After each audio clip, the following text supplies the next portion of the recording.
जैसे अंग्रेज़ दुश्मन थे भारत के अंग्रेज़ दुश्मन क्यों थे? क्योंकि उन्होंने भारत को गुलाम बना के रखा था। उसी तरह से ब्राह्मणों ने भारत को गुलाम बना के मूल निवासियों के 6000 टुकड़े किए।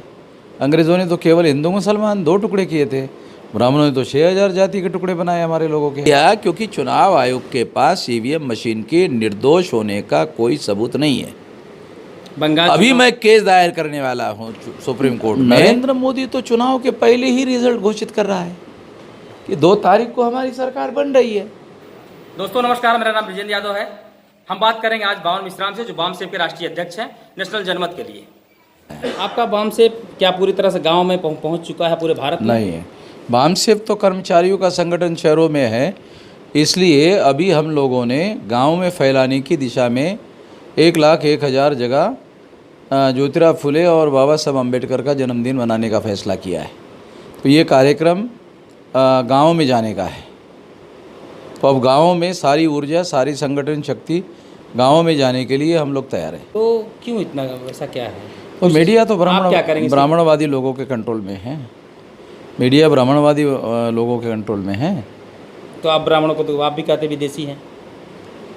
नहीं, केवल ब्राह्मण विदेशी नहीं है, भारत का दुश्मन है।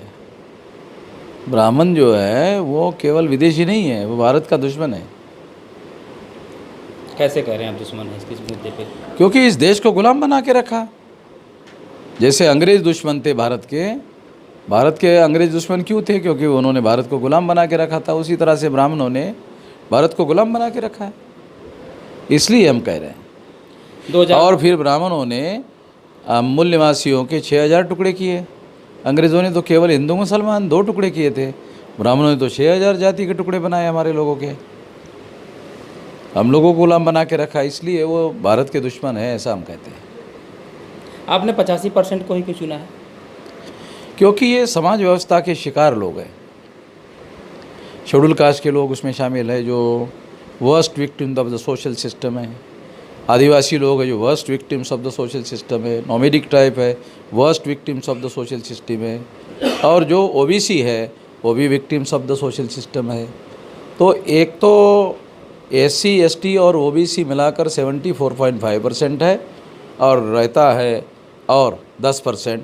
तो वो तमाम प्रकार की जो माइनॉरिटी है, जो एससी एसटी ओबीसी से कन्वर्टेड है, वो मिला करके 85% बनता है। तो हम ज़बरदस्ती से नहीं बना रहे हैं, वो समाज व्यवस्था के आधार पर और किसी सिद्धांत के आधार पर 85% का आंकड़ा निकाला गया है। केवल हमको मनमर्जी लगता है इसलिए नहीं निकाला है। कुछ लोग ब्राह्मण बौद्धिक लोग कहते हैं कि ये आप तोड़ने की बात करते हैं। हमारा तो कोई रिकॉर्ड ही नहीं है तोड़ने का। 6000 जाति के टुकड़े बनाने का रिकॉर्ड तो मनुस्मृति में डॉक्यूमेंट्री एविडेंस से ब्राह्मणों ने तोड़ा। हम कह रहे हैं ब्राह्मणों ने 6000 जाति के अंदर हमारे लोगों को तोड़ा, उन्होंने तोड़ा। हम कह रहे हैं तोड़ने वालों ने तोड़ा, तो हम क्या कह रहे हैं? आप लोगों ने इतने टुकड़े बनाए, ऐसा हम लोगों को कह रहे हैं। वो लोग क्या, अरे तोड़ने का, अरे हम आपने तोड़ने का काम किया, हम केवल आपने तोड़ा ये लोगों को बता रहे हैं। सरकार जो देश में व्यवस्था चल रही ईवीएम खिलाफ चला रहे वामसेप के नाम पर, सरकार आप सत्ता में कैसे आने की कोशिश कर रहे हैं? क्या आप लोग क्या चाहते हैं आ जाए सत्ता में बहुत 85%? तो ईवीएम तो बहुत बड़ा रुकावट है हमारे लोगों को सत्ता में आने के लिए, बहुत बड़ी रुकावट है।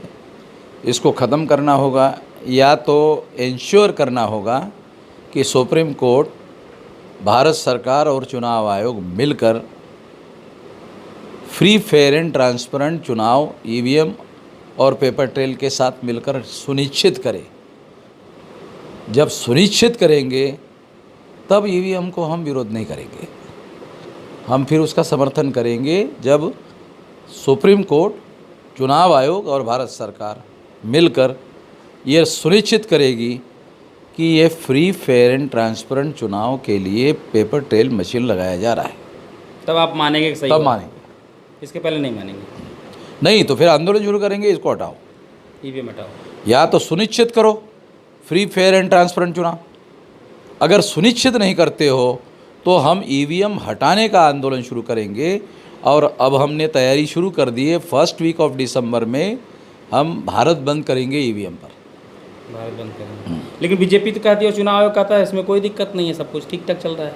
हमको लोग चुनाव आयोग का कहना कि ईवीएम मशीन निर्दोष है, ये उस चोर की तरह है जो चोर कहता है जज के सामने, जज साहब हम निर्दोष है, निर्दोष है। तो जज कहता है तो आपका बयान है भाई, आपके पास सबूत क्या है? आपके पास कोई सबूत है निर्दोष होने का? बाकी है क्या है? तो फिर वो चोर जो है हम निर्दोष है, हम निर्दोष है, हम निर्दोष है 3 बार बयान देता है। तो जज बोलता है अरे ये क्या है? कहा कि 1 बार बयान दिया और 2 बार जो हमने कहा वो सबूत है। तो जज कहता है अरे तीनों बयान है भाई, सबूत तो है ही नहीं। चुनाव आयोग भी ईवीएम मशीन निर्दोष है, निर्दोष है, निर्दोष है, निर्दोष है, केवल बयान दे रहा है। लोग कह रहे सबूत किधर है? सबूत सुप्रीम कोर्ट में तो आपने दिया नहीं। अगर सुप्रीम कोर्ट में आपने सबूत दिया होता तो सुप्रीम कोर्ट पैरा नंबर 29 में क्यों कहता केवल ईवीएम मशीन के द्वारा फ्री, फेयर एंड ट्रांसपेरेंट चुनाव नहीं हो सकता? आपने सुप्रीम कोर्ट को तो सबूत दिया नहीं। क्यों नहीं दिया? क्योंकि चुनाव आयोग के पास ईवीएम मशीन के निर्दोष होने का कोई सबूत नहीं है। बंगाल अभी मैं केस दायर करने वाला हूँ सुप्रीम कोर्ट में कि हर ईवीएम मशीन का पेटेंट होना चाहिए और पेटेंटेड ईवीएम मशीन ही लगाई जानी चाहिए। पेटेंट का कानून है। जब भारत सरकार ने भी पेटेंट कानून पर साइन किया है तो ईवीएम मशीन पेटेंटेड चुनाव आयोग क्यों नहीं लगा रही है? बंगाल में चुनाव हो रहे हैं, बीजेपी जिस तरह से माहौल अपने बना रही है वहाँ पर, तो आपको क्या लगता है वहाँ पर सरकार बना ली जाएगी ममता के साथ?